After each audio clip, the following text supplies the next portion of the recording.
ito naman yung version namin ng mga Bisaya sa pagluluto ng kare-kare. Napakasarap naman talaga dahil puro gulay to. Ilabas muna natin yung mahiwagang kalan at ipatong natin yung mahiwagang kawali at iprito muna natin yung isdang galunggong. Huhugasan muna natin yung ating mga gulay. Yung ganyang gulay ho, napakamasustansya talaga yan. Hinugasan ko ng maigi yung ating mga gulay. Mga 3 beses ko malang hinugasan para malinis na malinis talaga. Yung ganyan pagkaprito, malutong, napakasarap naman talaga. Tapos magisa na tayo ng bawang, sibuyas, papalabasin na natin yung masarap na aroma. Saka natin ilalagay yung bagoong alamang, gisahin lang natin ng maigi. Saka tayo maglalagay ng kaunting asukal, pangpabalance ng lasa. Saka natin ilalagay yung larang pula, pamintang durog, gisahin lang natin ng maigi hanggang bumango yung ating alamang. Kung nandito lang kayo, amoy pa lang matatakam talaga kayo. Saka kung ngayon nilagay yung kalabasa, maglagay lang tayo ng tubig, pangpalasa, chicken powder. Pakukuluan lang natin hanggang lumambot yung kalabasa. Maraming salamat nga pala sa ating mga followers sa palagi nyong panonood. Ingat po kayo palagi. Yung ganyang pagkalambot sa kalabasa, yung medyo nadudurog na siya,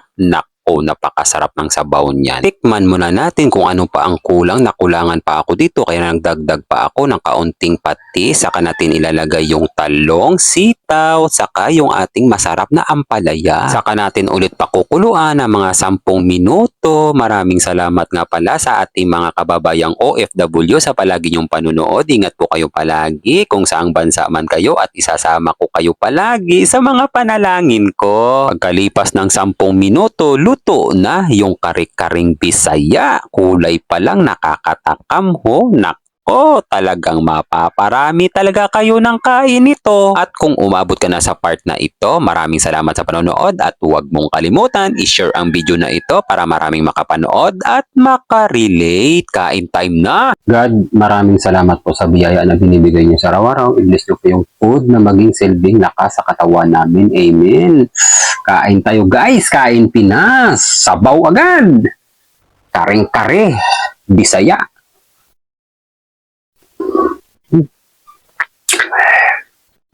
Sarap ng sabaw. Manamis-namis na mapait dahil sa ating ampalaya. Hati ang bango ng sabaw guys. Sarap talaga pag may bell pepper ang ating sabaw. Napakasarap na.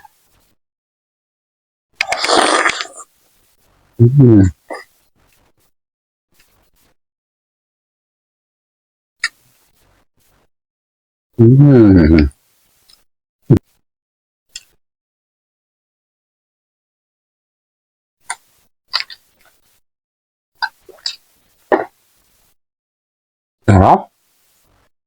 Sabaw pa.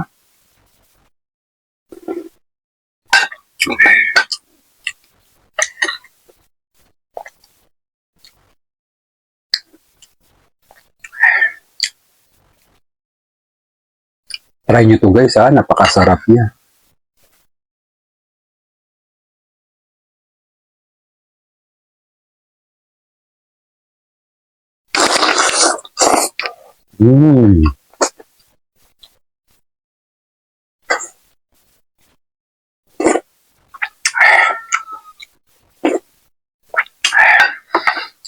Yun yung pinakasabaw guys.